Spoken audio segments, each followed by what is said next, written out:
결혼을 약속한 남자친구와 함께 처음으로 시댁에 인사드리는 날이었어요. 그날 아침 저는 새벽부터 일어나 단정하면서도 촌스럽지 않은 옷을 골라 입고 거울 앞에서 몇 번이고 인사를 연습했어요.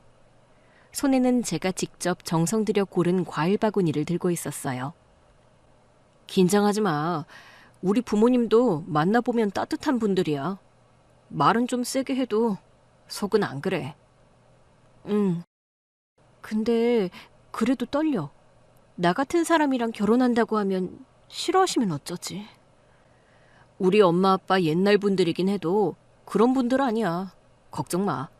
내가 대충 설명했어. 오히려 너 보고 싶어 하셨어. 남자친구의 말에 조금은 안심은 됐지만 여전히 마음 한쪽이 조여오는 기분은 사라지지 않았죠.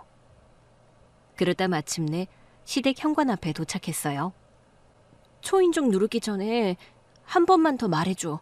정말 괜찮을 거라고. 정말 괜찮아. 무조건 잘 될 거야. 믿어. 잠시 후 열리는 현관문. 그 뒤엔 시어머니가 서 계셨습니다. 엄마, 여자친구랑 인사드리러 왔어. 그래, 들어와. 그제야 시어머니의 시선이 저로 옮겨졌습니다. 하지만 환한 미소는커녕 억지로 입꼬리를 올리는 느낌이었어요. 너무 말랐다. 지금 입은 옷은 백화점 건가? 아, 예. 아는 언니가 골라준 거예요. 이야기를 나누는 중에도 시어머니의 시선은 끊임없이 저를 분석하는 느낌이었어요. 거실에 앉자마자 시어머니는 대뜸 물었죠. 부모님은 뭐 하셔? 저 어릴 때 사고로 두 분 다 돌아가셨어요. 지금은 외할머니랑 같이 살고 있고요. 아이고, 그랬구나. 혼자 컸네. 안쓰럽다, 정말. 그럼 학교는? 어느 대학 나왔어? 저 대학은 안 갔고요. 고등학교 졸업하고 바로 취업했어요. 아, 그렇구나. 그래도 대학은 나오는 게 좋지 않니? 고졸이야? 요즘은 대학은 기본 아닌가? 그럼 직장도 좀 평범하겠구먼. 네, 지금은 계약직으로 행정 쪽 일을 하고 있어요. 그래도 오래 다니긴 했습니다. 계약직? 허허, 우리 아들하고 차이가 너무 나는데. 시어머니, 시아버지 모두 다 말끝마다 은근한 무시가 배어 있었고 준비해간 과일 바구니는 누구 하나 쳐다보지 않았어요. 남자친구가 어색하게 웃으며 말했지만 분위기는 이미 식어 있었습니다. 여기 과일 사왔는데 좋아하시는 게 있으실지. 그래? 뭐 흔한 게 과일이니까. 거기 놔둬요. 무거운데. 처음에는 그저 무심하고 조금 예의가 없는 정도라고 생각했어요. 하지만 대화가 이어질수록 그 말투와 표정엔 점점 가시가 드러났습니다. 잠시 정적이 흐른 뒤 시어머니가 입을 열었습니다. 부모도 안 계시고 신부 쪽은 텅텅 비겠네. 그치 여보? 이거 원 차이가 너무 나서 되겠어? 엄마, 그런 말은 좀... 내가 틀린 말 했니? 혼자 컸다면서 친정이라고 불러줄 데도 없고.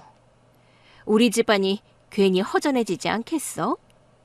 이런 여자가 우리 집 며느리 되면 체면은 어쩔 건데. 어디 내놔도 민망하겠어. 수준이 안 맞아. 그 순간 머릿속이 하얘졌습니다. 말 그대로 얼어붙었어요. 도대체 제가 뭘 그렇게 잘못했나.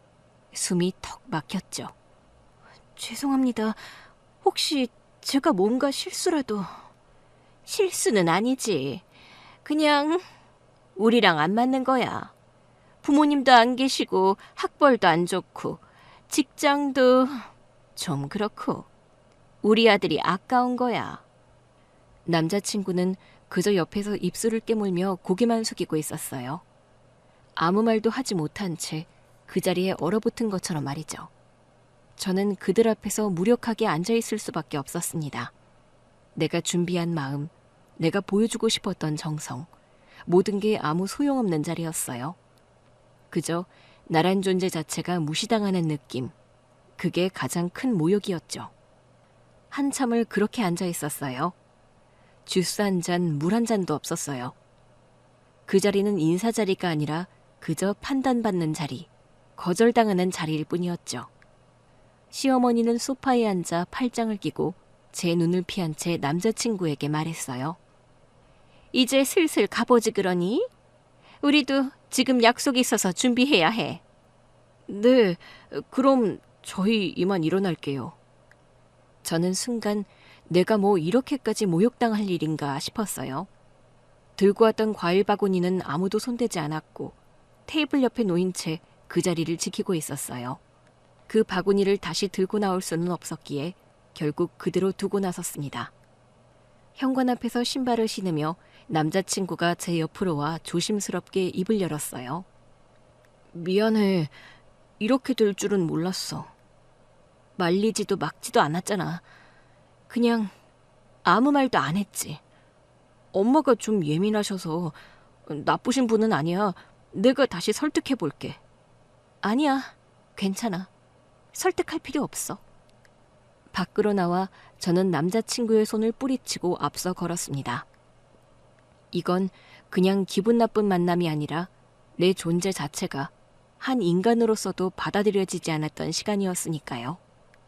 차 안에서도 집 앞 골목에서도 저는 눈물이 흐르는 걸 끝까지 참았어요. 괜찮다, 별일 아니다. 스스로 수십 번 되뇌이며 버텼는데 집 현관문을 열고 들어서는 순간 신발을 벗기도 전에 그 말들이 떠올랐어요. 이런 여자가 우리 집 며느리 되면 체면은 어쩔 건데 부모도 안 계시고 결혼식장 텅텅 비겠네. 그 말들이 마치 바늘처럼 가슴을 찔렀고 겨우 참고 있던 눈물이 와르르 터졌습니다. 저는 방 안으로 들어와 문을 닫고 그대로 바닥에 주저앉아 엉엉 울었어요. 숨이 막히고 속이 타들어가는 듯한 기분이었습니다. 제 존재가, 제 인생이 단 한 번의 만남으로 부정당한 것 같았어요. 그저 사랑하는 사람과 결혼을 하고 싶었을 뿐인데 그때였습니다. 밖에서 노크 소리가 들렸습니다. 문이 열렸고 외할머니가 들어오셨어요. 그분은 늘 그렇듯 제 옆에 앉으셨어요. 그리고 아무 말 없이 제가 울고 있는 모습을 한참 지켜보다가 작게 숨을 내쉬며 말하셨습니다. 무슨 일이 있었니? 누가 우리 손녀 마음을 이렇게 찢어놨을까? 할머니, 나 아무것도 안 했는데 그냥 잘 보이려고 애쓴 것밖에 없는데 나 고졸인 거 맞고 부모님 없는 거 맞고 근데 그게 그렇게 모욕받을 일이야? 내가 사람 취급도 못 받을 만큼 잘못한 거야? 할머니, 나 진짜 너무 창피하고 억울했어. 과일 바구니도 들고 갔는데 아무도 안 봤더라. 그냥 그 자리에 내가 없었으면 좋겠다는 생각밖에 안 들었어. 나는 그냥 내가 할 수 있는 걸 최선을 다해서 준비한 건데 그게 그렇게 우스운 일이야? 잘 들어. 너 잘못한 거 하나도 없어. 그냥 사람을 잘못 만난 거지. 할머니, 나 이제 어떻게 해야 돼? 그냥 참아야 돼? 결혼도 하지 말까?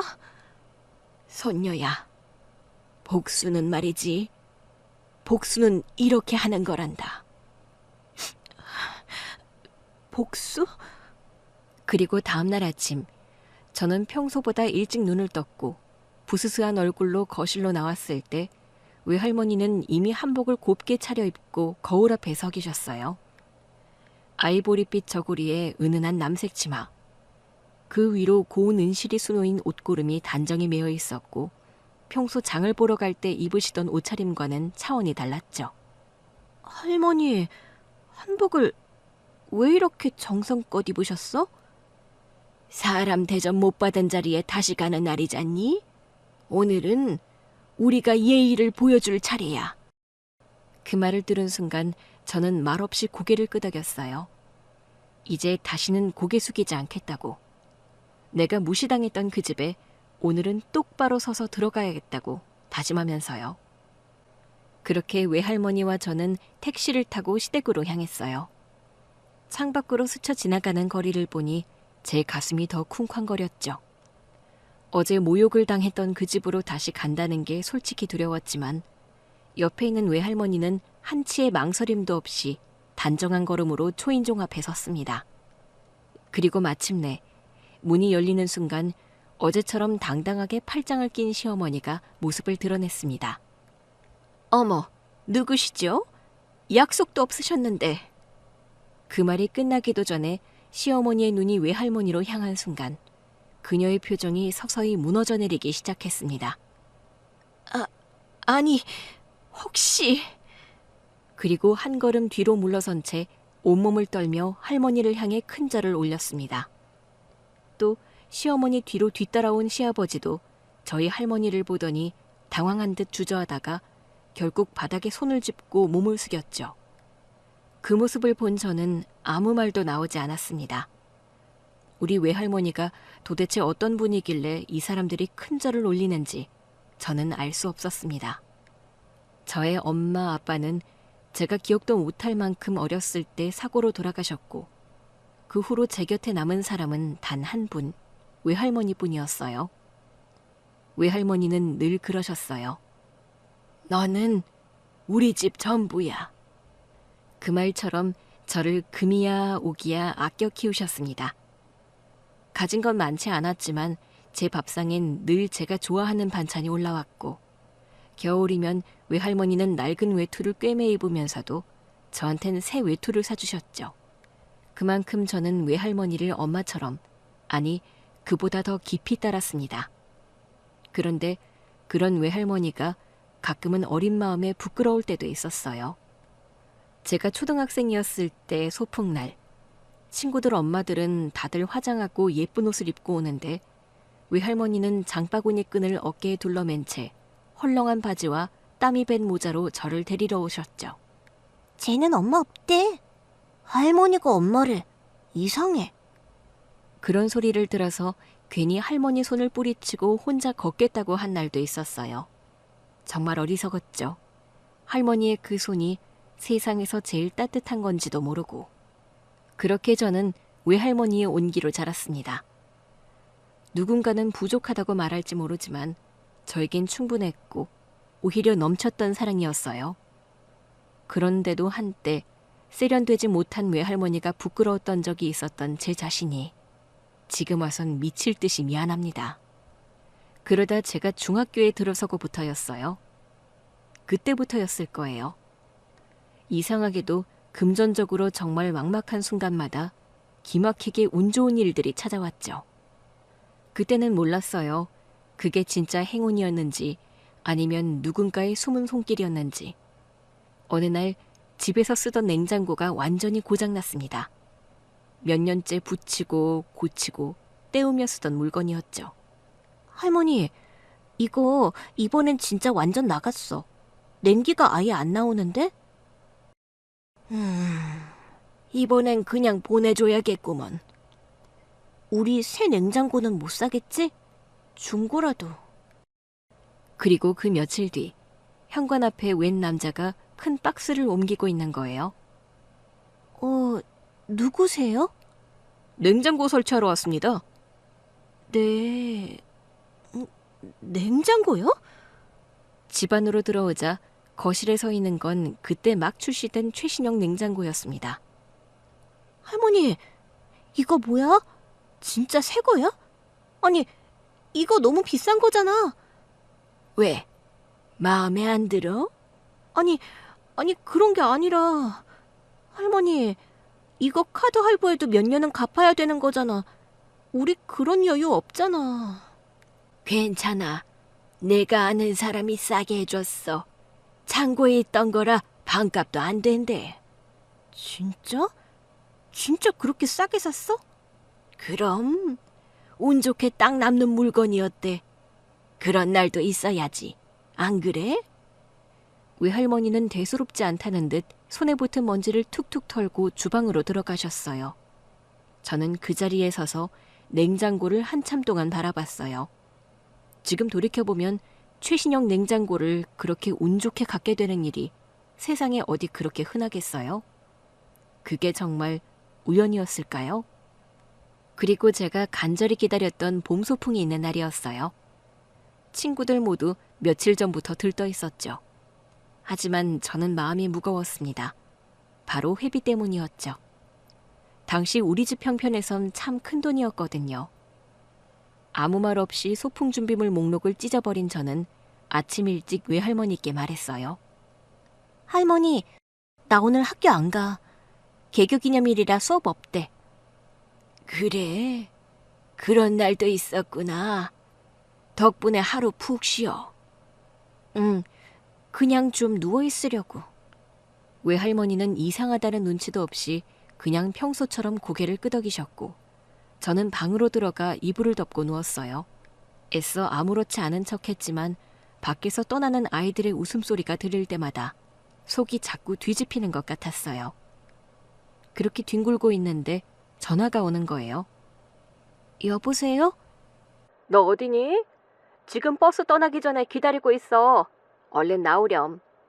저 회비를 못 내서요. 못 갈 것 같아요. 아, 그거? 민지 엄마가 대신 내셨단다. 너 꼭 오라고 하셨어.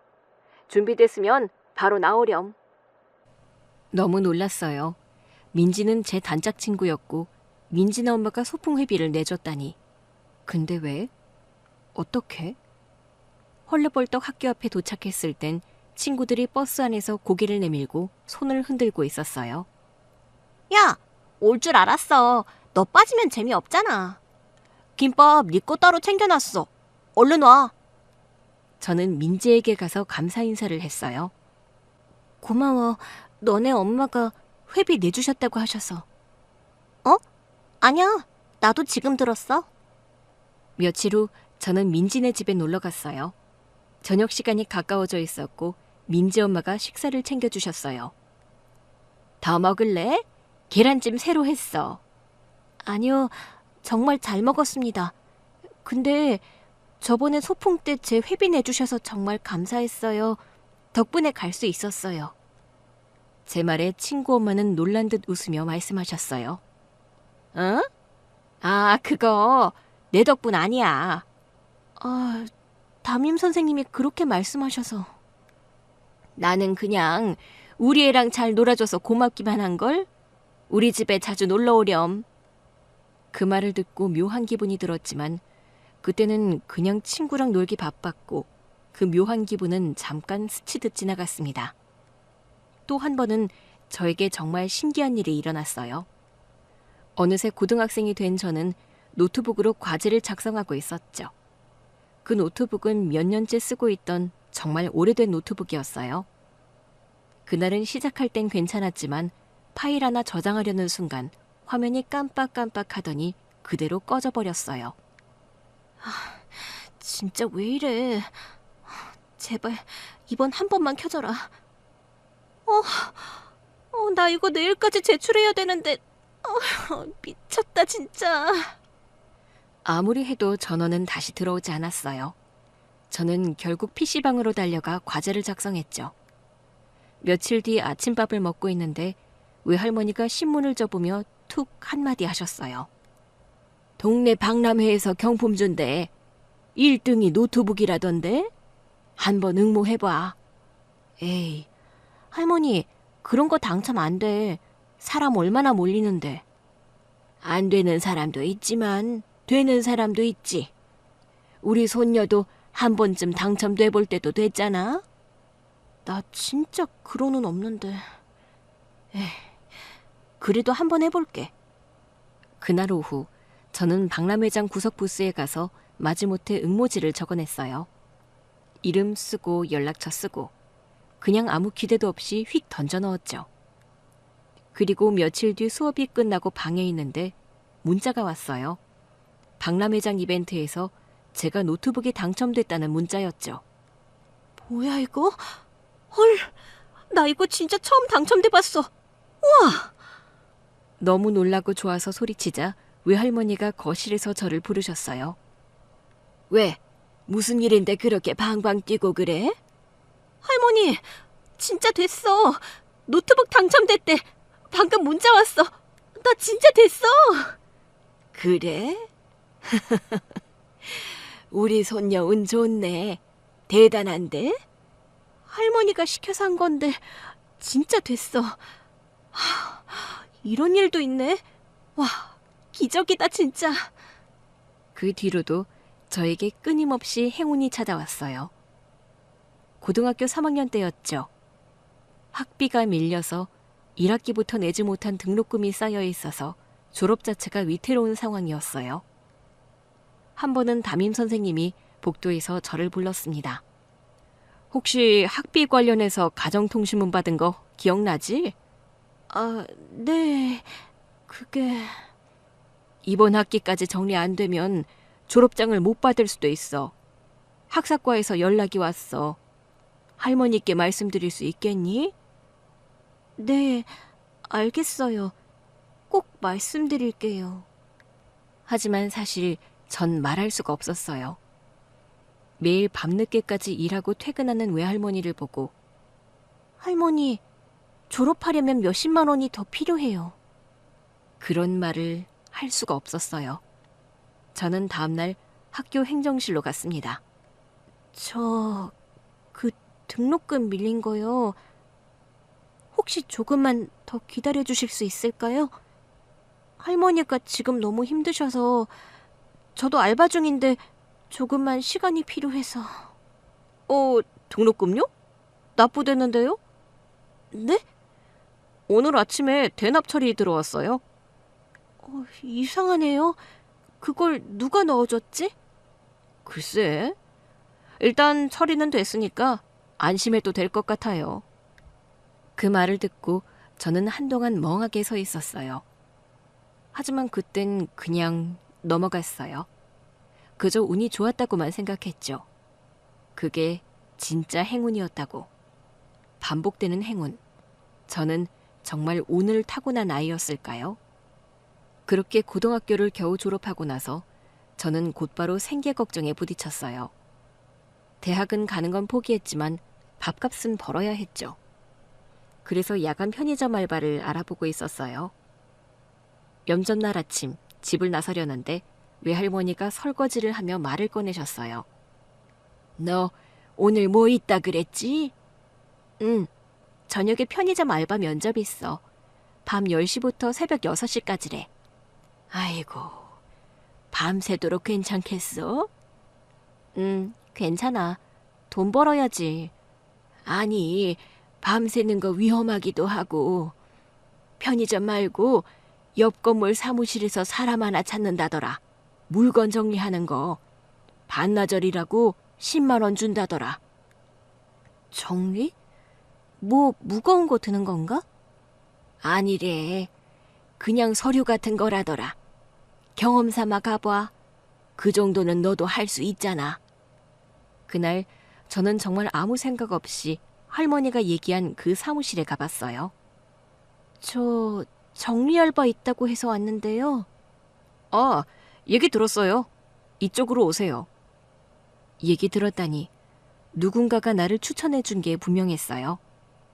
그 말에 잠시 고개를 갸웃했지만 별로 깊게 생각하지 않았어요. 여기 날짜 순으로만 정리해 주시면 돼요. 오래 걸리는 일 아니에요. 이거 하면 10만 원 받을 수 있는 건가요? 네, 실수만 없게 해주세요. 이 일도 그냥 운이 좋았구나 싶었어요. 반나절 동안 일한 뒤 따뜻한 커피 한 잔까지 챙겨주시고 현금으로 10만 원을 받은 순간 정말 기쁘더라고요. 집에 돌아와 봉투를 들고 외할머니에게 보여주며 자랑했어요. 할머니, 진짜 받았어. 10만 원이나. 그랬어? 다행이네. 힘들진 않았고? 엄청 쉬웠어. 이렇게 받아도 되나 싶을 정도야. 사람들도 다 친절했어. 그 뒤로도 저는 그곳으로 가서 돈을 벌었습니다. 그렇게 저는 제가 가진 행운에 기대어 또 나름대로 최선을 다하며 살아왔어요. 부끄럽지 않게 주어진 환경 안에서 누구보다 성실하게요. 하지만 결혼만큼은 제 뜻대로 되지 않았어요. 처음으로 느꼈어요. 노력도 인내도 상처 앞에 아무것도 아니게 느껴지는 순간이 있다는 걸요. 남자친구의 아버지 어머니를 만나고 돌아온 그날 방 안에서 펑펑 울고 있던 저에게 외할머니는 단호하게 말씀하셨어요. 내일 그 집 다시 가자. 그 집에 다시 가기 싫어. 가야지. 우리 손녀가 모욕당한 자리인데 그냥 넘길 수 없어. 괜찮아. 그냥 이렇게 끝낼 거야. 아니, 괜찮지 않아. 사람을 함부로 대하는 자리에선 제대로 된 예를 보여줘야 해. 그리고 다음날 우리는 시댁으로 향했던 거예요. 시댁의 문이 열리고 어제 저에게 모욕을 주었던 시어머니가 서 있었죠. 어머, 누구시죠? 약속도 없었는데. 하지만 그때 외할머니가 한 걸음 앞으로 나섰어요. 우리 손녀의 외할머니입니다. 잠시 인사드리러 왔습니다. 시어머니는 그제서야 고개를 들고 외할머니 얼굴을 마주봤고 그 순간 그녀의 표정이 점점 하얗게 질려가기 시작했어요. 박 회장님? 시어머니는 어제 그 거만했던 말투도 싸늘했던 눈빛도 모두 사라지고 남은 건 오직 두려움이었습니다. 현관 앞에서 시어머니의 얼굴빛이 사색이 된 채로 어떻게든 숨을 고르려 애쓰고 있었어요. 그 사이 외할머니는 아주 천천히 단정한 걸음으로 문 안으로 들어섰죠. 그 모습은 정말 단 한치의 흐트러짐도 없었어요. 조용한 기품과 위엄이 공간을 가득 메우는 것 같았습니다. 집 안에 들어서자 거실에 앉아있던 시아버지가 신문을 덮으며 무심히 일어났습니다. 아, 누군데 그래? 말이 끝나기도 전에 시아버지의 눈이 외할머니를 본 순간 그의 동공이 크게 흔들렸고 바로 몸을 굳힌 채 얼어붙었어요. 박 회장님? 그때부터 모든 공기가 달라졌습니다. 시어머니는 손을 덜덜 떨며 머리를 정리했고 시아버지는 급히 허리를 굽히며 말도 제대로 잇지 못했어요. 아니 이런 영광이 이렇게 갑자기 저희 집에 찾아주시다니 회장님 진작 말씀이라도. 외할머니는 그저 무표정하게 둘을 바라보며 소파에 앉으셨어요. 말 한마디 없었는데 그 자리의 주도권은 이미 완전히 바뀌어 있었죠. 저는 그 옆에 조용히 서서 그 장면을 말없이 지켜봤습니다. 그제야 저는 깨달았어요. 제가 알던 조용하고 단정한 우리 외할머니는 내가 알던 할머니가 아니었어요. 그리고 그 순간 시어머니가 무릎을 꿇었습니다. 당황한 듯 주저하다가 결국 바닥에 손을 짚고 몸을 숙였죠. 회장님, 정말 죄송합니다. 제가 미처 몰라배웠어요. 시아버지도 시어머니를 따라서 곧바로 무릎을 꿇고 큰 절을 올렸습니다. 거실에 앉은 외할머니를 바라보는 시아버지와 시어머니의 표정은 말 그대로 굳어 있었습니다. 그들은 입을 꾹 다문 채 어떻게든 상황을 수습하려는 눈빛으로만 서로를 바라봤어요. 할머니, 지금 이게 무슨 상황이에요? 놀랐니? 그냥 오래전에 회사를 하나 만들었는데 그게 조금 커졌을 뿐이야. 조금이요? 시아버지와 시어머니는 그 말에 다시 한번 얼굴이 경직되었습니다. 그렇습니다. 외할머니는 바로 큰 규모의 종합건설회사를 직접 창립한 창업주셨고 지금은 명예회장으로 은퇴하셨지만 업계에선 여전히 살아있는 전설로 불리는 분이셨어요. 지금껏 할머니와 함께 살면서 전혀 눈치를 채지 못했습니다. 그동안 저에게는 그 어떤 자랑도 그 어떤 티도 내지 않으셨었죠. 내가 어제 손녀한테 들은 말이 있는데 너무 충격적이어서 여기 안 올 수가 없었네. 그게... 저희가 할 말이 없습니다, 회장님. 할머니의 말이 떨어지는 순간 거실의 공기가 완전히 뒤집혔습니다. 시어머니는 손을 무릎 위에 꼭 모으고 시선을 아래로 떨군 채 입술을 꾹 깨물었고 시아버지도 고개를 숙인 채였죠. 그날 저를 사람 취급조차 하지 않던 사람들이 이제는 숨도 제대로 못 쉬고 눈치만 보고 있었어요. 그때였어요. 창밖에서 낮고 묵직한 엔진 소리가 들렸고 시어머니는 일어나 무슨 일인가 싶어 커튼을 젖혔죠. 그녀는 그대로 입을 틀어막았습니다. 어머, 저게 다 뭐야? 시댁 앞 도로에는 검정색 고급 세단과 의전 차량들이 줄지어 서기 시작했어요. 그 뒤로는 한치의 흐트러짐도 없는 정장을 입은 비서들과 건장한 체형의 수행기사들, 중후한 기세의 중년 남성들이 차례로 문을 열고 내려섰습니다.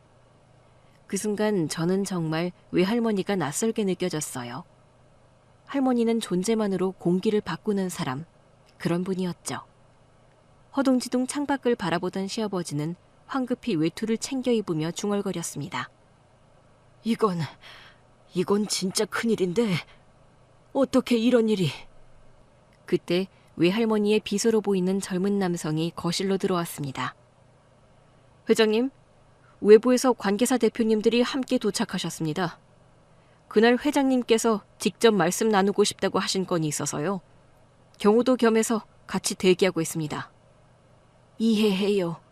내가 오랜만에 이렇게 움직였으니 괜한 소문이라도 돌까봐 걱정이 많았겠지. 예, 저희가 알아서 최대한 조용히 정리하겠습니다. 비서는 고개 숙여 인사를 드리며 물러났고 외할머니는 다시금 소파에 앉으셨어요. 그 모습은 정말 영화 속 한 장면처럼 멋졌어요. 지금 제 앞에 앉아있는 외할머니는 평소에 집에서 내 반찬을 걱정하던 그 할머니가 아니었어요. 정확히 말하면 그 모든 게 다 같은 사람이었지만 저만 모르고 있었던 것이었죠. 외할머니는 조용히 찻잔을 들어 한 모금 마셨고 시어머니가 고개를 푹 숙인 채 입을 열었습니다. 죄송합니다. 저희가 사람을 몰라봤어요. 정말 몰라서 그랬습니다. 이렇게까지 직접 찾아와 주시다니 뭐라고 드릴 말씀이 없습니다. 그래요. 사람은 누구나 실수를 합니다. 문제는 그걸 바로잡을 기회가 있을 때 제대로 잡느냐 놓치느냐예요. 외할머니는 시선을 시어머니와 시아버지에게 고정한 채 아주 낮고 또렷하게 말씀하셨습니다. 내가 기회를 줄게요. 어제 그렇게 무리하게 굴었던 거 내 손녀한테 사과하면 좋겠어요. 어제까지만 해도 저를 부모 없는 애라며 깎아내리고 거실에 앉히기는커녕 차 한 잔도 내주지도 않았던 그 사람들이 지금은 바닥에 무릎을 꿇고 허리를 깊이 숙이고 있었습니다. 그때 알았어요. 우리 외할머니는 세상 누구보다 자랑스러운 분이셨단걸요. 시어머니는 떨리는 목소리로 말했습니다. 정말 죄송합니다. 제가 너무 경솔했어요. 그땐 저희가 아무것도 몰라서 함부로 말한 걸 진심으로 사죄드립니다. 그들의 사과에 외할머니는 말했습니다. 이 말은 내 손녀에게 해야죠. 어제 어떤 말로 내쫓았는지 기억 안 나진 않죠. 미안하다. 네가 얼마나 속상했을지. 그땐 내가 너무 편견에 사로잡혀 있었던 것 같아. 그래, 우리 집 체면 운운하며 헛된 자존심만 세웠지. 정작 사람 볼 줄도 몰랐구나. 한동안 정적이 흘렀어요. 저는 그들의 마음이 진심인지 헷갈렸죠. 그리고 정적을 깬 건 외할머니의 단호한 목소리였습니다.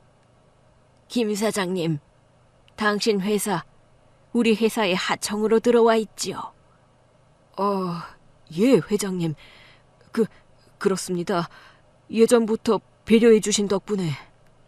시아버지는 말을 더듬으며 안절부절 못했고 이마엔 금세 땀이 맺히기 시작했습니다. 외할머니는 가볍게 한숨을 내쉬더니 다시 고개를 들었습니다. 그렇다면 앞으로 계약 검토는 다시 해봐야겠네요. 회장님, 저희가 어제는 정말 몰라봬서... 몰라본 게 문제가 아닙니다. 내 손녀를 사람 취급도 하지 않은 분들과 내가 피땀 흘려 일군 회사를 계속 엮는다는 게 과연 옳은 일인지 회의감이 들어서요. 저희가 그땐 정말 배경도 모르고... 배경이 있었어야 예우를 했다는 말씀이세요? 아닙니다. 그게 아니고요. 그럼 뭐죠? 부모 없다고 무시하고 학력 낮다고 대놓고 멸시하고 자기 아들이 고른 사람 앞에서 차도 한 잔 안 내고 쫓아내는 게 정상입니까? 나는 오늘 당신들에게 사과를 받으러 온 게 아닙니다. 그저 다시는 우리 손녀 앞에서 그날처럼 함부로 굴지 말라는 경고를 주러 온 겁니다. 그 한마디에 시아버지의 안색이 순식간에 변했습니다. 그의 얼굴은 핏기가 가시며 창백해졌고 입술 끝이 파르르 떨릴 정도로 당황한 기색이 역력했습니다. 곧이어 그는 자존심도 체면도 내려놓은 채 바닥에 고개를 박듯 무릎을 꿇었습니다. 회장님, 제발 단 한 번만 기회를 주십시오. 그땐 정말 아무것도 몰랐습니다. 이 아이가 회장님 손녀분이실 줄은 정말 상상도 못했습니다. 아직도 모르네. 바로 그게 문제라고. 이 아이가 누구 소녀인지 모르니까 함부로 막 대했다는 거. 상대의 배경을 알고서야 고개 숙이는 태도. 그건 사과가 아니에요. 위선입니다. 저희가 너무 철이 없었습니다. 정말 저희가 너무 경솔했고. 외할머니는 그녀를 바라보며 말을 이었습니다. 사람 됨됨이는 상대가 어떤 배경을 가졌느냐에 따라 달라지는 게 아닙니다. 가진 것 없을 때 대하는 태도가 그 사람의 진짜 수준을 보여주는 법이죠. 시아버지는 여전히 엎드린 채 바닥에 머리를 조아렸습니다. 정말 죄송합니다, 회장님. 지금이라도 용서해 주신다면 어떻게든 보답하겠습니다. 그의 음성은 이제 거의 울먹임에 가까웠습니다. 이건 단지 한 사람의 실수에 대한 응징이 아니라 세상을 바로잡기 위한 외할머니의 방식이라는 걸 알 수 있었습니다. 외할머니는 마지막으로 깊은 숨을 내쉬며 말했습니다. 저는 권력으로 사람을 평가하지 않아요. 하지만 제 손녀를 상처 주는 사람은 그 어떤 인연도 허락하지 않겠습니다. 거실 안의 공기는 차갑게 얼어붙었고 그 누구도 더는 말 한마디 붙이지 못했습니다. 잠시 말을 멈췄던 외할머니는 내 쪽으로 고개를 돌려 미소를 지으셨습니다. 그 미소엔 어떤 따뜻함과 동시에 단호한 믿음이 담겨 있었죠. 그리고 다시 시선을 돌린 외할머니는 단단한 눈빛으로 시댁 식구들을 바라보며 말을 이었습니다. 나는 자네들이 내 손녀를 모욕했다는 이야기를 들은 순간부터 이 결혼은 반대하기로 마음먹었어요. 이 아이는 출신 따위로 평가받을 그런 아이가 아니야. 내가 그걸 누구보다 잘 알고 있어요. 그런데 사람을 겉모습으로 판단하고 배경으로 차별하는 집안이라면 나는 이 아이를 절대 못 보냅니다. 외할머니의 마지막 말이 끝나자 시어머니는 두 손으로 얼굴을 감싸며 흐느끼기 시작했고 입에서는 알아들을 수 없는 웅얼거리만 나왔습니다. 제가 너무 어리석었습니다. 그때 방문이 열리더니 저의 남자친구가 슬그머니 나왔어요. 그리곤 시어머니 옆에 무릎 꿇고 앉아 눈가를 훔치며 얘기했습니다. 할머니, 정말 죄송합니다. 저희 부모님이 함부로 말을 한 건 제가 부족해서입니다. 정말 죄송합니다. 젊은 사람은 실수할 수 있어요. 하지만 중요한 건 그 실수를 어떻게 마주하고 고치는가예요. 회장님, 아니, 정말 잘못했습니다. 부디 한 번만 용서를. 그런데 그 장면을 지켜보며 제 가슴은 이상하리만치 차분했습니다. 누군가 저 대신에 나서서 싸워준다는 건 그게 얼마나 강하고 따뜻한 일인지 저는 그날 처음 알았던 것 같아요. 그리고 남자친구는 떨리는 발걸음으로 저에게 다가왔습니다. 입술을 꾹 깨물고 있던 그는 결국 울먹이는 목소리로 말을 꺼냈습니다. 정말 미안해. 내가 우리 부모님을 말렸어야 했는데 어제는 나도 너무 갑작스러워서. 나 너 포기 못해. 우리 다시 시작하면 안 될까? 그 말에 저는 천천히 고개를 돌려 그를 바라봤습니다. 그리고 결국 고개를 저었죠. 아니, 나 이제 다시는 이 집 문턱도 안 넘을 거야. 정말 정말 우리 끝인 거야? 저는 그에게서 시선을 거둔 채 외할머니 쪽으로 걸음을 옮겼습니다. 이젠 내 자신을 지킬 거예요, 할머니. 외할머니는 제 손을 잡으시고 고개를 끄덕이셨습니다. 그 눈빛에는 잘했다는, 그리고 이제부터가 진짜 시작이라는 의미가 담겨 있었습니다. 우리는 문을 나섰고 그 집을 다시는 돌아보지 않았습니다. 비록 저의 사랑은 그렇게 끝났지만 제 인생은 이제야 제대로 시작된 거였죠. 외할머니는 젊은 시절부터 직접 회사를 일구며 고생했고 많은 사람들로부터 여자 회장이 뭐 그리 대단하냐, 남편 잘 만나서 된 거지 같은 말을 들으며 자수성가의 삶이 늘 폄하되곤 했던 분입니다. 그래서 할머니는 배경이 아니라 사람 자체로 인정받는 삶을 손녀에게 주고 싶었습니다. 할머니, 근데 왜 저한텐 말씀 안 하셨어요? 할머니가 그런 분이신 걸 전혀 몰랐는데. 내가 회장이란 걸 알게 되면 네가 정말 하고 싶었던 말도 꾹 참고 고개 숙이면서 살게 될까봐 그랬지. 사람들이 네 앞에서 잘해주는 이유가 너여서가 아니라 내 손녀여서일까봐. 난 그게 싫었단다. 난 너 스스로 충분히 존귀한 사람이라는 걸 세상에 보여주고 싶었어. 할머니가 저에게 말을 하지 않은 건 결국 저를 위한 선택이었단 걸 그제야 깨달았습니다. 제가 주눅들지 않고 제 뜻대로 웃고 울 수 있도록, 누구의 그늘도 아닌 저 자신으로 살 수 있도록 할머니는 일부러 그 모든 것을 숨기신 거였어요.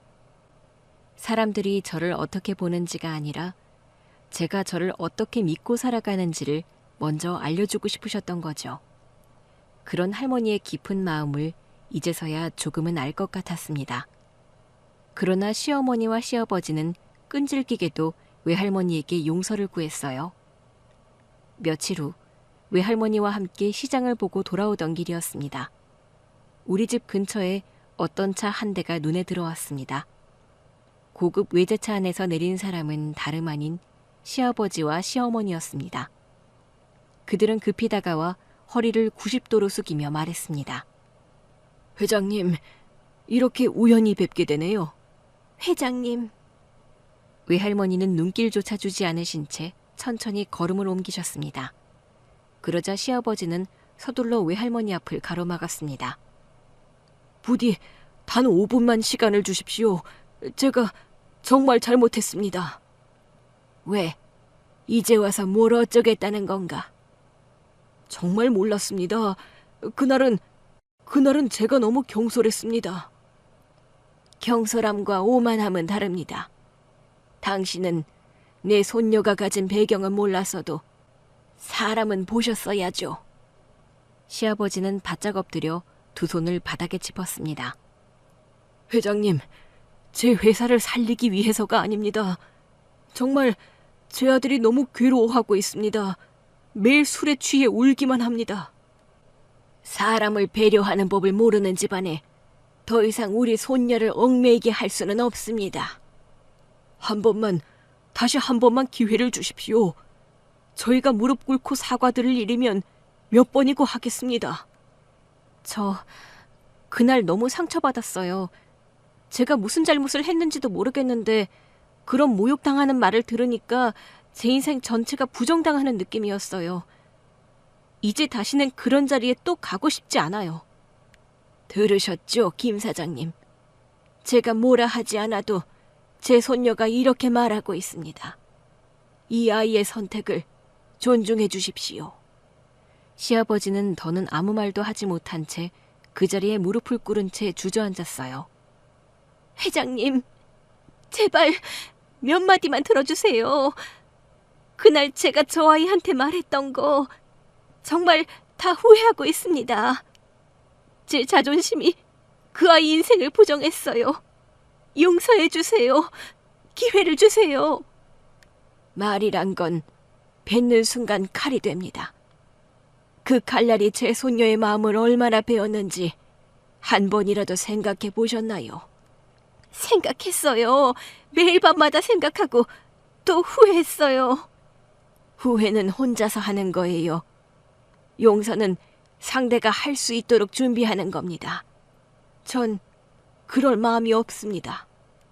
시어머니도 시아버지 옆에 무너지듯 주저앉았고 저는 그녀의 흐느낌을 들으며 한동안 말을 잇지 못했습니다. 두 사람의 간절한 외침에도 저희는 마음을 되돌릴 수 없었습니다. 그러다 며칠 후엔 이번엔 집으로 꽃바구니가 하나 배달 왔어요. 그 꽃바구니에는 이러한 글귀가 적혀 있었습니다. 사적인 감정이 아니라 사업적으로라도 관계 회복을 부탁드립니다. 우리 가족이 무지했습니다. 다시는 그런 일이 없을 겁니다. 저는 카드 쪽지를 외할머니께 내밀었습니다. 외할머니는 아무 말 없이 쪽지를 받아 읽더니 담담하게 말씀하셨습니다. 이제 와서 이런다고 뭐가 바뀌겠니? 그래도 이렇게까지 계속 보내는 건 진심일 수도 있지 않을까요? 꽃은 예뻐도 뿌리가 썩었으면 금방 시들어. 그 사람들이 무릎 꿇은 건 나에게가 아니야. 자기들의 이익을 지키기 위해 꿇은 거지. 그 말 무슨 뜻인지 알 것 같아요. 그날 저한테 미안해서 무릎 꿇은 게 아니라 할머니가 회장님이라서 무릎 꿇은 거겠죠? 진심은 이렇게 보여주는 게 아니란다. 조용히 오래도록 눈에 보이지 않게 스며드는 게 진짜 진심이지. 그 뒤로 할머니에게 무릎 꿇었던 시댁 식구들은 제 이야기가 나오면 입도 꺼내지 못한다고 합니다. 동네에선 한동안 그 이야기가 전설처럼 떠돌았다고 해요. 그 집 알지? 회장님 손녀를 내쫓았대. 아니, 근데 진짜 몰랐대잖아.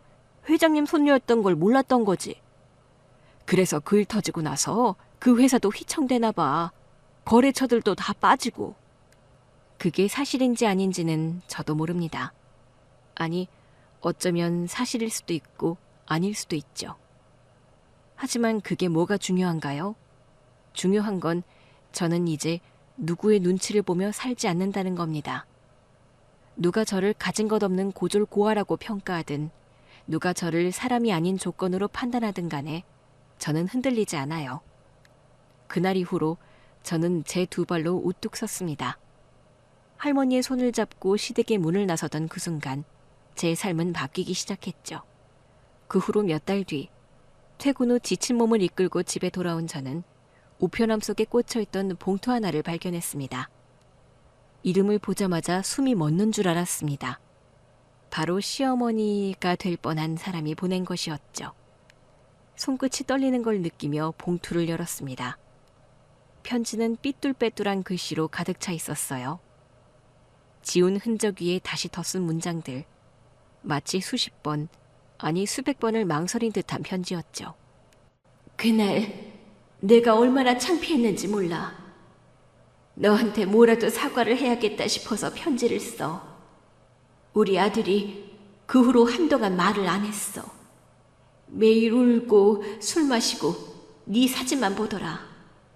근데 나는 자존심 때문에 한참 동안 아무 말도 못했어. 이젠 알아. 사람 위에 사람 없고 사람 아래 사람 없다는 말. 네가 얼마나 대단한 사람인지 이제라도 꼭 행복했으면 좋겠다. 어디서든 당당하고 웃으며 잘 살기를 바라. 저는 그 편지를 무릎 위에 놓은 채 한참을 말없이 앉아 있었습니다. 눈물이 조금씩 흘러내렸고 그건 슬픔도 분노도 아닌 오랫동안 눌러놨던 감정이 스르르 풀려나오는 순간이었죠. 그렇게 몇 년이 흘렀어요. 외할머니는 저와 평생을 함께하신 분이셨지만 그 마지막은 너무 조용하고도 갑작스러웠습니다. 병실에서 마지막으로 제 손을 꼭 잡으셨던 그날, 외할머니는 아주 또렷하게 말씀하셨죠.